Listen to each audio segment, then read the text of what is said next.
Pag-ibig Safe Loan. Ano ito at paano malalaman ang maximum approved loan amount? Paano ko malalaman kung magkano ang maximum loan amount na ma-approve sa akin? Kasi nga po, lately or since mag-open po yung Pag-ibig Safe Loan, ang dami pong nagsasabi na ano ba yan, 1,000 pesos lang yung approve sa akin, 35 pesos lang po. So ano nga ba, paano malalaman? Kasi po si Tita Eda, 10,000 pesos po yung na-approve sa akin sa safe loan ko. So sa video po na ito, i-share ko sa inyo paano ko nga ba na-check kung saan ko makikita, kung saan yung net proceeds, saan siya makikita, para make sure talaga na yun ang approve amount sa inyo. So for today's video po, ang atin pong discussion is ano ang Pag-ibig Safe Loan, sino ang pwedeng mag-avail, ano ang requirements. So sasagutin natin lahat yan dito sa video na ito. So keep on watching po! So ano ang Pag-ibig Safe Loan? So ito ay isang short-term loan facility na inilaan para sa mga qualified Pag-ibig members na nangangailangan ng mabilis na financial assistance. At yun nga po, ang layunin nito is mabigyan ng agarang tulong ang mga miyembro kapag may emergency o biglaang pangangailangan. So para ito sa agarang tulong, mabilis na proseso at para sa mga qualified na Pag-ibig members. So madami pa rin pong gustong malaman ano ang requirements ng Pag-ibig Safe Loan at mahalagang dapat alamin. So yun nga po, as I mentioned, ito ay isang short-term loan para sa mga qualified Pag-ibig members na nangangailangan ng emergency cash. So sino ang pwedeng mag-avail? So active at updated ang membership sa Pag-ibig at pumasa sa evaluation ng Pag-ibig funds po.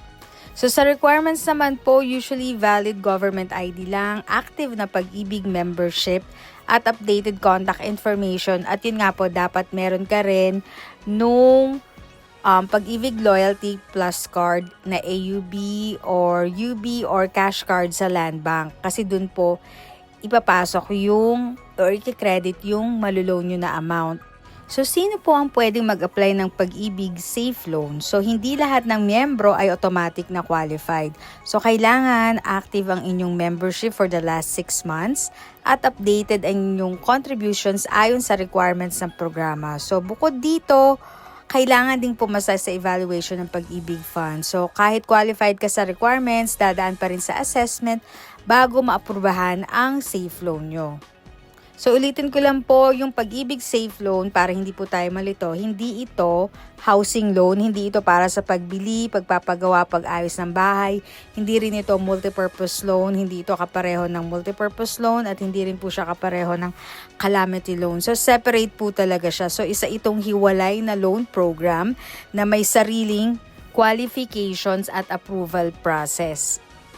If sa tingin nyo ay qualified na kayo mag-apply ng Pag-ibig Safe Loan, so ano naman ang mga requirements? So ito mga kailangan mo sa valid government ID, active na Pag-ibig membership, updated contribution, mobile number, email address, at bank account like cash card o yung Pag-ibig Loyalty card na AUB o UB, kasi dun po papasok ang inyong loan proceeds.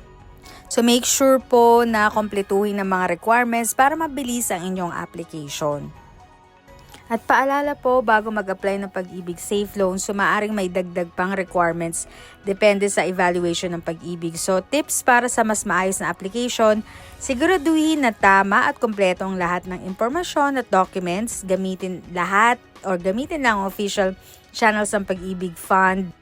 At iwasan din po yung mga peking ahente or yung nag-a-assist po online at fixer, hindi nila mapapabilis ang approval ng loan. So dapat prepared ka, mas mabilis, mas madali ang approval ng inyong loan. Dito na po tayo sa exciting part. Paano malalaman ang maximum loan sa Pag-ibig Safe Loan? Kasi nga po madami nagsasabi, ano ba yan, 1,000 pesos lang yung na-approve sa akin, or worse, 100 pesos lang, 200 pesos lang. So para i-check, pumunta po sa virtual website ni Pag-ibig. So dun siya i-visit ang virtual Pag-ibig website and then piliin either ang calamity loan or short-term loan and then piliin ang apply. So after po nun, magre-reflect doon ang total na loan mo. So dito po sa left part po, ito po yung actual ko po na Pag-ibig account po. So ayun po, makikita may utang po ako sa multipurpose loan.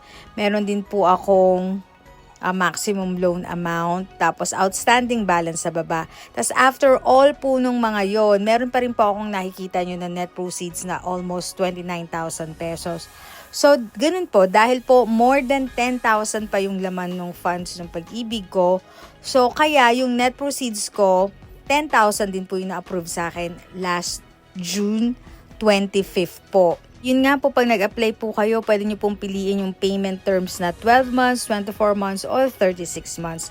So, kaya nasa inyo po yun. Kapag nakita nyo po yung net proceeds nyo na nasa 1,000 pesos na lang, nasa inyo na yung decision kung itutuloy nyo pa ba ang pag-apply sa Pag-ibig Safe Loan. At yun nga po, laging suriin ang net proceeds para sa mas maayos na desisyon. At once nakapag-decide na kayo at nakapag-submit na ng application, so ito naman, paano i-check ang loan application status sa Pag-ibig Safe Loan?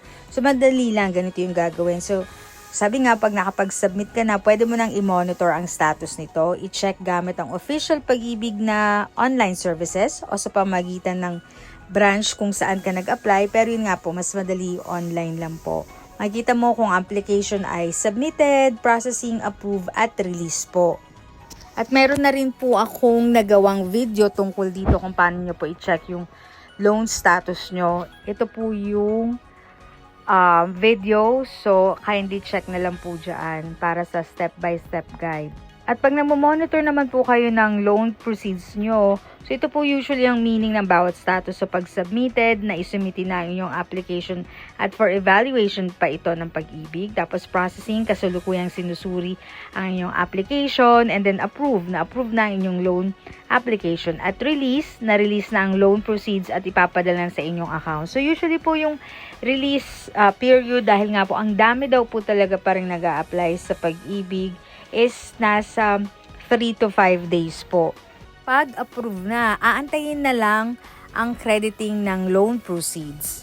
Nga po ang tips bago mag-apply ng Pag-ibig Safe Loan. So make sure siguraduhin handa ka, updated ang contributions mo, siguraduhin updated ang iyong Pag-ibig contributions, kompleto ang requirements, ihanda mo lahat ang kailangang dokumento, tama ang impormasyon, double check ang lahat ng detalye sa application, alamin ang maximum loan. Makikita lang ito sa Virtual Pag-ibig website sa pamamagitan ng calamity or short-term loan application at tignan ng net proceeds. Ayan po, katulad po yun sa picture na yan. So, kompleto, tama at updated.